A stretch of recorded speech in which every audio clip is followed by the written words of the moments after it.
लड़की दरवाजे की हल्की सी दरार से झांकती है और डर के मारे सन्न रह जाती है। उसकी बहन जो सालों पहले मर चुकी थी आज उसी के घर के लिविंग रूम में खड़ी थी, पैर में बीमारी जैसी हालत, लगातार गोल गोल घूमती हुई। लड़की को अपनी आंखों पर यकीन नहीं होता। जिज्ञासा और डर के बीच वो धीमे से पुकारती है, दीदी। लेकिन जैसे ही वो दोबारा लिविंग रूम की तरफ देखती है वहाँ कोई नहीं होता। कांपते कदमों से वो कमरे में जाती है। चारों तरफ देखने पर उसे एहसास होता है कि उसकी गुड़िया सोफे के नीचे गिर गई है। वो झुककर उसे उठाने ही वाली होती है कि तभी सामने वही बहन खड़ी दिखाई देती है, चेहरे पर अजीब सी मुस्कान। अगले ही पल वो दोनों हाथों से लड़की का गला दबा देती है और उसके मुंह से डरावनी हंसी निकलती है। लड़की की सांसें टूटने लगती है और तभी अगले ही पल वो झटके से नींद से जाग जाती है। सब कुछ बस एक भयानक सपना था। अब वो पसीने से पूरी तरह भीगी हुई थी। बेड के किनारे बैठी छोटी बहन तुरंत घबराकर वजह पूछती है। तभी उसकी नजर लड़की की गर्दन पर पड़े एक गहरे निशान पर जाती है और वो देखती है कि नाखूनों में खून लगा हुआ है। ये देखते ही बहन फौरन मेडिकल बॉक्स लाने दौड़ पड़ती है। लड़की खुद कंफ्यूज हो जाती है, जो कुछ अभी हुआ वो सच था या सिर्फ एक डरावना सपना। उसका नाम जिया है। वो अभी एक हाई स्कूल स्टूडेंट है और एक हॉरर इंटरेस्ट ग्रुप की मेंबर भी। गर्मियों की छुट्टियों में इसी शौक वाले 5 लोग मिलकर पैरानॉर्मल और स्पिरिट रिलेटेड वीडियो शूट करते थे। हैरानी की बात ये थी कि हर वीडियो को काफी अच्छा रिस्पॉन्स मिल रहा था। इसी बीच ग्रुप का लीडर कर्ली हेयर वाला लड़का एक नया आइडिया लेकर आता है, स्पिरिट समनिंग यानी आत्मा बुलाने की रस्म पर वीडियो। लेकिन इस रिचुअल को पूरा करने के लिए 6 लोगों की जरूरत थी, जबकि ग्रुप में अभी सिर्फ 5 ही थे। तभी छोटी बहन मेडिकल बॉक्स लेकर लौटती है। उसी पल जिया के दिमाग में एक आइडिया आता है और वो उसे ग्रुप में शामिल होने का ऑफर देती है। खेलने कूदने की उम्र होने की वजह से वो बिना सोचे समझे हाँ कर देती है। अगले दिन 6 लोग पूरे जोश में वीडियो शूट करने निकल पड़ते हैं। दिन से लेकर रात हो जाती है, तब कहीं जाकर उन्हें उनकी लोकेशन मिलती है। शॉर्ट हेयर वाली लड़की तुरंत पहचान लेती है। ये जगह कभी जापानी उपनिवेश के दौर में शवों को ले जाने के लिए इस्तेमाल होती थी। अब ये एक लावारिस, सुनसान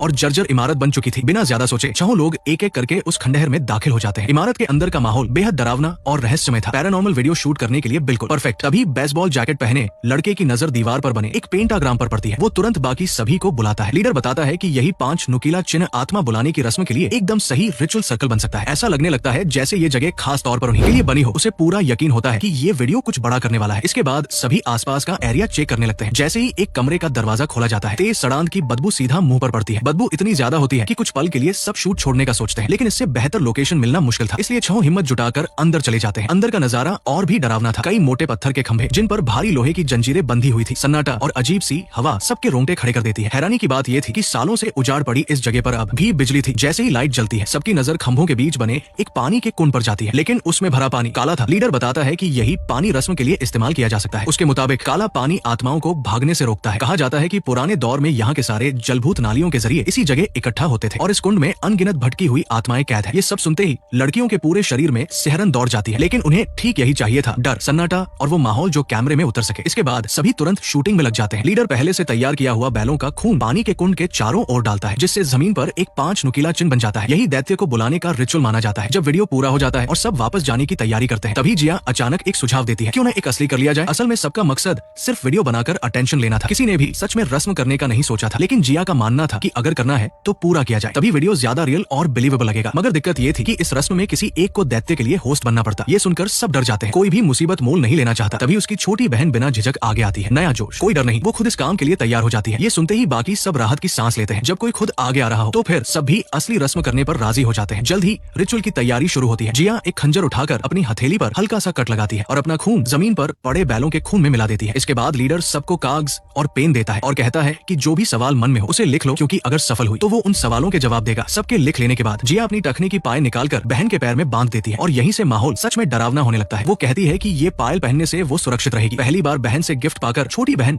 अंदर से बहुत खुश हो जाती है। थोड़ी देर बाद 5 लोग अपने अपने कटोरों में कुंड का काला पानी भरते हैं और 5 नुकीले चिन्ह के अलग अलग कोनों पर खड़े हो जाते हैं। फिर सब अपने सामने रखी मोमबत्तियां जलाते हैं और जिन पर्चियों पर सवाल लिखे थे उन्हें लिखी हुई साइड नीचे की तरफ करके पानी में डाल देते हैं। जिस पर आत्मा को आना होता है उसे सिर पर कवर पहनाकर चिन्ह के बिल्कुल बीच में खड़ा किया जाता है। लीडर के इशारे पर बहन नंगे पांव कुंड के पानी में उतर जाती है। इसके बाद सब एक साथ मंत्र पढ़ना शुरू करते हैं। दरवाजा खोलो, दरवाजा खोलो, दरवाजा खोलो। मंत्र खत्म होते ही लीडर जल्दी से कैमरा ऑन कर लेता है, लेकिन काफी वक्त बीत जाने के बाद भी बीच में खड़ी लड़की में कोई हरकत नहीं होती। उसे लगता है कि रस्म शायद फेल हो गई है और वो सोचता है कि अब उससे नकली पोजेशन वाला सीन करवा लिया जाए। लेकिन तभी अचानक उसका सांस लेना तेज हो जाता है। अगले ही पल आसपास जोरदार आवाज गूंजती है। उसके शरीर की हरकतें अजीब और डरावनी हो जाती है। ये देखते ही बाकी सब सतर्क हो जाते हैं। अब उन्हें एहसास होने लगता है कि ये शायद सिर्फ एक्टिंग नहीं है। लीडर फिर से कैमरा ऑन करता है और शूटिंग जारी रखता है। बेसबॉल जैकेट वाला लड़का समझ जाता है कि बहन पर कुछ काबिज हो चुका है और वो उसे रोकने के लिए आगे बढ़ता है, लेकिन लीडर अच्छे फुटेज के चक्कर में जोर से उसे डांटता है, किसी को भी पास आने से मना कर देता है। तभी बहन के चेहरे पर एक डरावनी हंसी फैल जाती है, ऐसी कि सबके रोंगटे खड़े हो जाए। वो एक एक करके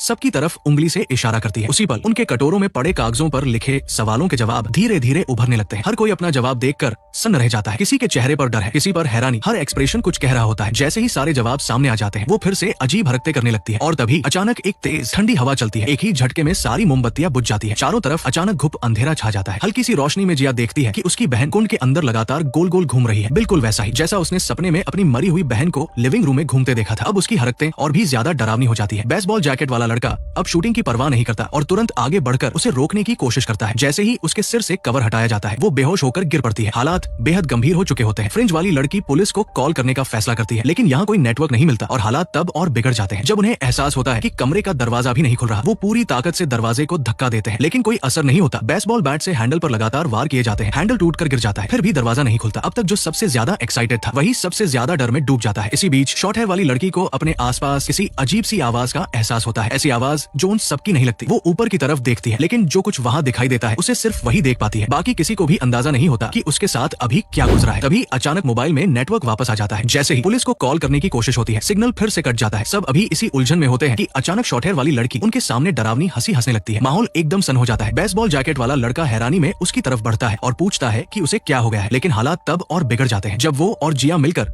उसे पीछे हटाने की कोशिश करते हैं। शॉर्ट हेयर वाली लड़की के सिर से खून बह रहा होता है। तभी वो टूटी हुई आधी रह गई बेसबॉल बैट उठा लेती है और सिर टेढ़ा करके कुछ बुदबुदाने लगती है। जिया को अचानक एहसास होता है कि उसका निशाना उसकी बहन है। वो तुरंत आगे बढ़कर बीच में खड़ी हो जाती है, उसे पास आने से रोकने की कोशिश करती है, लेकिन अगले ही पल हालात पलट जाते हैं। लीडर उसी टूटी हुई बैट से शॉर्ट हेयर वाली लड़की के शरीर को भेद देता है। ये देखकर बाकी तीनों सन्न रह जाते हैं। किसी ने सोचा भी नहीं था कि मामला यहाँ तक पहुँच जाएगा, कि किसी की जान चली जाएगी, लेकिन कोई नहीं देख पाता कि लीडर जो लगातार सिर झुकाए खड़ा है उसकी आंखें पूरी तरह काली हो चुकी है। साफ है जो चीज पहले किसी और में थी अब उसके अंदर आ चुकी है। बेसबॉल जैकेट वाला लड़का झट से उसे पकड़ लेता है। उसी पल वो जैसे होश में लौट आता है। उसे खुद नहीं पता कि उसने अभी क्या कर डाला। सामने पड़ी लाश देखते ही वो डर के मारे जमीन पर बैठ जाता है। इसी बीच जिया को जमीन के पास कोई साया सा दिखाई देता है, लेकिन जैसे ही बेसबॉल वाला लड़का उधर बढ़ता है वो परछाई गायब हो जाती है। तभी वो शॉर्ट हेयर वाली लड़की के हाथ से उसकी पर्ची उठाता है। उस पर लिखा सवाल पढ़कर वो चौंक जाता है। सवाल सीधे लीडर से जुड़ा हुआ था। यहीं से उसे शक होने लगता है कि शायद ये सब जानबूझकर किया गया हो। दरअसल कुछ समय पहले लीडर को पता चल गया था कि शॉर्ट हेयर वाली लड़की समलैंगिक है और उसने इसी बात को लेकर उसे दबाव में रखना शुरू कर दिया था, हर बात मानने के लिए मजबूर किया। लेकिन वो भी कमजोर नहीं थी। उसे पहले ही पता चल चुका था कि वो दूसरों के अकाउंट से जुड़ा एक बड़ा राज छुपाए बैठा है। यहीं से दोनों के बीच टकराव शुरू हुआ था और शायद आज उसी का अंजाम सामने था। बेसबॉल जैकेट वाला लड़का अंदाजा लगाता है कि शायद यही वजह थी जिस कारण लीडर ने शॉर्ट हेयर वाली लड़की को मार दिया, लेकिन वो खुद को पूरी तरह निर्दोष बताता है। उसका कहना होता है कि रिश्ते चाहे कितने भी खराब रहे हों, वो किसी की जान लेने की हद तक कभी नहीं जा सकता। तभी उसके दिमाग में एक बात आती है, कैमरा, शायद रिकॉर्डिंग में सब कुछ कैद हो गया हो। वो बार बार फुटेज देखता है। तभी एक अजीब बात सामने आती है। वीडियो में जिस वक्त हत्या हुई वहाँ दिखाई देने वाला वो लड़खड़ाकर चल रहा था, जैसे उसका पैर ठीक नहीं है, लेकिन इस वक्त उसकी टांगे बिल्कुल ठीक थी। वो लगातार सबको दिखाकर कसम खाता है कि हत्या उसने नहीं की। अचानक हालात फिर पलट जाते हैं। शॉर्ट हेयर वाली लड़की फिर से झटके के साथ होश में आती है, जैसे उस पर दोबारा किसी ने कब्जा कर लिया हो। वो सीधे लीडर की टांगों को जकड़ लेती है। वो घबराकर चिल्लाता है, छोड़ो छोड़ो मुझे। उसी पर लाइट्स बुझ जाती है और चारों तरफ अंधेरा छा जाता है। जब टॉर्च जलाई जाती है तो जमीन पर सिर्फ खून के निशान दिखाई देते हैं। सब अभी सदमे में ही होते हैं कि तभी छत से टपकता हुआ खून सीधे फ्रिंज वाली लड़की के चेहरे पर गिरता है। टॉर्च धीरे धीरे ऊपर की तरफ जाती है और जो दिखाई देता है वो रूह कंपा देता है। लीडर हाथ में खंजर पकड़े छत से लटका हुआ होता है। अगले ही पल वो सीधे तीनों पर गिर पड़ता है। अब वो पूरी तरह बेकाबू हो चुका होता है और सबको खत्म करने की कोशिश करता है, लेकिन संख्या ज्यादा होने की वजह से तीनों मिलकर उसे लोहे की जंजीरों से जकड़ देते हैं। वो छटपटाता है मगर हिल भी नहीं पाता, लेकिन खतरा अभी टला नहीं होता। अचानक जिया की छोटी बहन के मुंह से जोर जोर से खून निकलने लगता है। उसकी हालत तेजी से बिगड़ जाती है। अब हालात बेहद नाजुक हो चुके होते हैं। अगर वो लोग अब भी यहाँ रुके रहते तो किसी भी पल जान जा सकती थी, लेकिन दिक्कत ये थी कि मुख्य दरवाजा अब भी नहीं खुल रहा था और बाहर निकलने का कोई दूसरा रास्ता भी नहीं था। तभी जिया को अचानक एहसास होता है कि शायद रस्म के दौरान उनसे कोई बड़ी गलती हो गई थी। वो तुरंत रिकॉर्डिंग चेक करने लगती है और सच में उसे एक डरावनी चीज दिखती है। जब सब मंत्र पढ़ रहे थे उसी वक्त पत्थर के खंभों पर अचानक कई हाथ उभर आए थे। इसका मतलब साफ था, यहाँ सिर्फ एक नहीं कई दुष्ट शक्तियां मौजूद थी। उसे ये भी समझ आता है कि जब तक आत्मा को ठीक से विदा नहीं किया जाता तब तक बहन के सिर से कवर हटाया ही नहीं जाना चाहिए था, लेकिन घबराहट में उन्होंने ऐसा कर दिया। अब एक ही रास्ता बचा था, उसे वापस भेजना। मगर आत्मा बुलाना आसान होता है, भेजना नहीं, और वो भी कोई देवता नहीं बल्कि एक दुष्ट आत्मा। फिर भी उनके पास कोई और विकल्प नहीं था। बचे हुए लोग आखिरी उम्मीद के तौर पर दोबारा रस्म करने का फैसला करते हैं। जल्द ही 5 लोग फिर से 5 नुकीले चिन्ह के कोनों पर खड़े होते हैं। बहन को दोबारा कुंड के पानी में खड़ा किया जाता है। सवालों वाली पर्चियां फिर से कटोरों में डाली जाती है। इस बार भी बिल्कुल पहले की तरह आत्मा उस पर कब्जा कर लेती है और उनके सवालों के जवाब देती है। हैरानी की बात यह थी कि जवाब एकदम वही थे जो पहली बार मिले थे। अब आखिरी स्टेप बचा था, आत्मा को विदा करना। लेकिन जैसा अक्सर होता है सब कुछ प्लान के मुताबिक नहीं होता। अचानक कुंड में खड़ी बहन बोल उठती है, मगर वो आवाज उसकी नहीं थी। जैसे ही सिर से कवर हटाया जाता है जिया की आंखें भर आती है। वो आवाज फिर से गूंजती है, जिया दीदी क्या तुम सच में चाहती हो कि मैं चली जाऊं? सामने खड़े 2 लोग लगातार जिया को याद दिलाते रहते हैं कि जो उसके सामने है वो उसकी असली बहन नहीं है। उसे होश में रहने की चेतावनी देते हैं। हालात की गंभीरता समझते हुए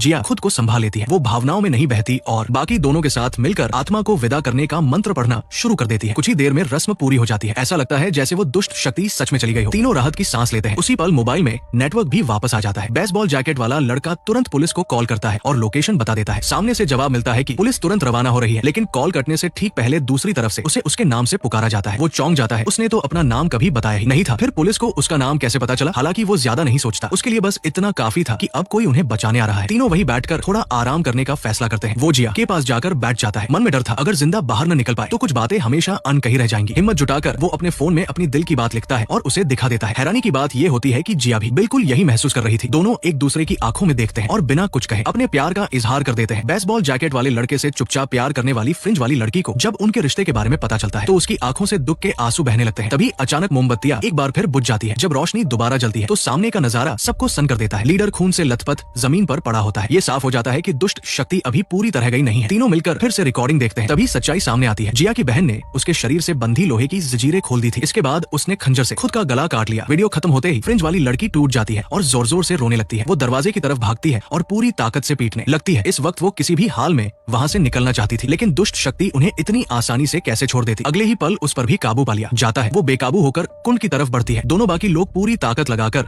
उसे खींचकर बाहर निकालते हैं। बेसबॉल वाला लड़का फिर से पुलिस को कॉल करना चाहता है, लेकिन जब वो लीडर का फोन खोलता है तो एक मैसेज देखकर उसके होश उड़ जाते हैं। उसी पल उसे एक भयानक सच्चाई का एहसास होता है। अपने शक को पक्का करने के लिए वो लीडर की सवाल वाली पर्ची निकालकर देखता है। सच सामने आ जाता है। उसने दुष्ट शक्ति से पूछा था कि क्या उसका वीडियो अकाउंट कभी 10 लाख फॉलोअर्स तक पहुंचेगा। आज वो संख्या पूरी हो चुकी थी, लेकिन उसकी कीमत उसकी जान थी। और यही हाल शॉर्ट हेयर वाली लड़की के साथ भी हुआ था। दुष्ट शक्ति की भविष्यवाणियां सही साबित हुई थी और जिन जिन के सवालों का जवाब सच हुआ उनमें से कोई भी जिंदा नहीं बचा। इसका मतलब साफ था, अगर दुष्ट शक्ति की भविष्यवाणी और आखिरी नतीजा एक जैसा निकला तो सवाल पूछने वाले की मौत तय है। ये समझते ही फ्रिंज वाली लड़की डर के मारे बिल्कुल चुप हो जाती है, क्योंकि उसका सवाल था आखिर में बेसबॉल जैकेट वाला लड़का उसे चुनेगा या जिया को। और दुष्ट शक्ति का जवाब ठीक वही था जो उसने सच में चुना, यानी अब उसकी मौत भी तय थी। उधर उसका सवाल ये था कि क्या जिया उसके प्यार को स्वीकार करेगी, और जवाब वो भी सच साबित हो चुका था। उसे समझ आ जाता है कि अब वो जिंदा बाहर नहीं निकल पाएगा, लेकिन उसे कोई पछतावा नहीं होता। कम से कम इस आखिरी वक्त में वो जिया के साथ तो है। इसी बीच फ्रिंज वाली लड़की हाथ में खंजर लिए दोनों को घूरने लगती है। वो इतनी आसानी से मरना नहीं चाहती। उसके दिमाग में एक ही रास्ता आता है, अगर जिया मर जाए तो सवाल का नतीजा बदल जाएगा। ऐसे में उसकी और उसके सवाल की भविष्यवाणी पूरी नहीं होगी और वो बच सकती है, लेकिन वो उसे नुकसान कैसे करने देता। वो तुरंत उसे कसकर पकड़ लेता है और दीवार से जोर जोर से टकराने लगता है ताकि वो होश में आ जाए। इसी धक्का मुक्की में अचानक दीवार खुल जाती है। 4 गुप्त दरवाजे सामने आ जाते हैं। मौका देखकर दोनों मिलकर उसे लोहे की जंजीरों से बांध देते हैं। इसके बाद वो एक एक कर उन छिपे हुए कमरों में दाखिल होते हैं। अंदर की दीवारें लाल रंग के रहस्यमय चिन्हों से भरी होती है। एक कोने में एक कपड़ा टंगा होता है जिस पर बड़े अक्षरों में मौत लिखा होता है। बाकी 3 कमरों को देखने पर पता चलता है कि सब बिल्कुल एक जैसे हैं, लेकिन उनमें से एक कमरे के फर्श पर उन्हें एक तावीज मिलता है जिस पर अजीब से अक्षर लिखे होते हैं। उस तावीज के पीछे 666 लिखा होता है। बेसबॉल जैकेट वाला लड़का फोन का ट्रांसलेटर खोलकर उन अक्षरों को स्कैन करता है, तब जाकर असली मतलब सामने आता है। अगर 5 जानें पूरी हो जाए तो आत्मा दोबारा इंसानी दुनिया में लौट सकती है। वो अभी इसी बात पर सोच ही रहा होता है कि अचानक जिया की चीख सुनाई देती है। वो घबराकर बाहर दौड़ता है, लेकिन जो देखता है उसे यकीन नहीं होता। जिसके साथ हादसा हुआ होता है वो जिया नहीं बल्कि फ्रिंज वाली लड़की होती है। वो खून से लथपथ पत्थर के एक खंभे से लटकी हुई होती है। वो सदमे में खड़ा ही रहता है कि तभी पीछे से जिया सामने आती है और अगले ही पल खंजर उसकी पीठ में पूरी ताकत से घूम देती है। वो अपनी आंखों पर भरोसा नहीं कर पाता। उसे समझ ही नहीं आता कि जिया ऐसा कैसे कर सकती है। और तभी सच्चाई सामने आती है। ये सब शुरू से ही उसी की साजिश थी। इस जगह पर वीडियो शूट करने का आइडिया भी उसी का था। बस उसने जानबूझकर लीडर के शोफ करने वाले स्वभाव का इस्तेमाल किया ताकि वही प्लान आगे रखे और सबको इकट्ठा करे। असल मकसद सिर्फ एक था, अपनी सबसे प्यारी बहन को वापस जिंदा करना। बचपन में दोनों बहनों के बीच गहरा प्यार था। एक दिन दोनों खेल रही थी, लेकिन जिया उस वक्त बहुत छोटी थी। वो ये भूल गई कि उसकी बहन के बाएं पैर में दिक्कत थी। खेलते खेलते उसका सिर बाथटब से टकरा गया और वो पानी में डूब गई। उस दिन के बाद से जिया खुद को ही दोष देती आई। उसे लगता रहा कि बहन की मौत की वजह वही थी। इस हादसे ने घर को भी तोड़ दिया। माता पिता के बीच भयानक झगड़े शुरू हो गए। दोनों एक दूसरे को दोष देने लगे कि अगर कोई उस दिन घर पर होता तो शायद ये सब नहीं होता। इसी वजह से वो हादसा हुआ और आखिरकार माता पिता ने तलाक ले लिया। जिया अपने पिता के साथ रहने लगी। बाद में पिता ने दूसरी शादी की और वहीं से उसकी छोटी बहन इस जिंदगी में आई। लेकिन जिया के दिल में एक खालीपन कभी नहीं भर पाया। बहन की मौत, ये दर्द उसके लिए कभी खत्म नहीं हुआ। वो बहन की पायल हमेशा अपने पास रखती थी। वही उसकी सबसे कीमती चीज थी। एक दिन इत्तेफाक से उसे इंटरनेट पर स्पिरिट समनिंग से जुड़ी जानकारी मिलती है। उसमें लिखा था अगर मृत व्यक्ति की कोई निजी चीज हो और 5 लाशें पूरी कर दी जाए तो उसे दोबारा जिंदा किया जा सकता है। रस्म की पूरी प्रक्रिया समझने के बाद जिया ने अपनी बहन को वापस लाने का प्लान बना लिया। इसी प्लान के तहत उसने वीडियो शूट का बहाना बनाया। लीडर की शोफ करने वाली आदत का फायदा उठाकर सब कुछ ऐसे सेट किया कि वही आगे बढ़कर सबको इकट्ठा करे और कोई उस पर शक न करे। सच्चाई समझ में आते ही बेसबॉल जैकेट वाला लड़का आखिरी कोशिश करता है। वो बहन के पैर से पायल उतारना चाहता है ताकि रस्म टूट जाए, लेकिन गहरी चोटों की वजह से वो अब उसके सामने टिक नहीं पाता। आखिरकार जिया उसे लोहे की जंजीर से गला घोंटकर मार देती है। इसके बाद वो सबकी लाशों को 5 नुकीले चिन्ह के कोनों पर सजा देती है और छोटी बहन को पहले की तरह कुंड में ही रखती है। तभी उसकी नजर उस पर्ची पर पड़ती है जो बहन ने सवाल के रूप में लिखी थी। उसे पढ़कर वो एक पल के लिए ठिठक जाती है। बहन ने दुष्ट शक्ति से पूछा था क्या जिया हमेशा खुश रहेगी। उसे अंदाजा नहीं था कि छोटी बहन उससे इतना सच्चा प्यार करती है, लेकिन जिया की जिद बहुत गहरी हो चुकी थी। उसकी सोच अब सिर्फ एक ही जगह अटकी की थी किसी भी कीमत पर बहन को वापस लाना। तभी वो धीमे से बुदबुदाती है, क्या तुम सच में मुझसे प्यार करते हो? तो फिर मेरी खुशी के लिए तुम चुपचाप यही रुकी रहो। ये कहते हुए जिया बहन के सिर पर फिर से कवर चढ़ा देती है और सवाल वाली पर्ची कटोरे में डाल देती है। इस बार उसका सवाल होता है, क्या दीदी दोबारा जिंदा हो सकती है? इस बार भी जवाब वही आता है, हाँ। जिया तुरंत मंत्र पढ़ना शुरू कर देती है। कुछ ही देर में पूरे कमरे में एक गहरी लाल रोशनी फैल जाती है। अगले ही पल बहन उसके सामने खड़ी होती है। जिया यकीन नहीं कर पाती कि रस्म सच में सफल हुई है या नहीं। वो डरते डरते आगे बढ़ती है, कवर उतारती है और सामने वही चेहरा होता है जिसे वो बरसों से अपने दिल में संजोए हुए थी। लेकिन बहन की यादें अभी भी उसी बाथरूम तक सीमित थी जहाँ हादसा हुआ था। जिया कुछ समझा नहीं पाती। वो सोचती है पहले उसे घर ले चलना ही बेहतर होगा। जैसे ही वो कुंड से बाहर आती है, बहन अचानक रुक जाती है। उसकी आंखें काली पड़ जाती है और होठों से कुछ बुदबुदाने लगता है। जिया नीचे देखती है और डर के मारे कांप उठती है। मरे हुए सभी साथी बहन के पीछे खड़े होते हैं, उसकी टांगों को पकड़े हुए, उसे जाने से रोकते हुए। जिया समझती है कि शायद पायल उसे बांधे हुए है। वो घबराकर पायल उतार देती है, लेकिन उसी पल सब कुछ बदल जाता है। बहन के चेहरे पर एक खौफनाक मुस्कान फैल जाती है, धन्यवाद मुझे नर्क से बाहर निकालने के लिए। और तभी जिया को एहसास होता है जिस पुनर्जीवन के लिए उसने इतना कुछ किया वो कभी सफल ही नहीं हुआ था। अब जो जिंदा हुआ था वो असल में कोई इंसान नहीं बल्कि नर्क से निकली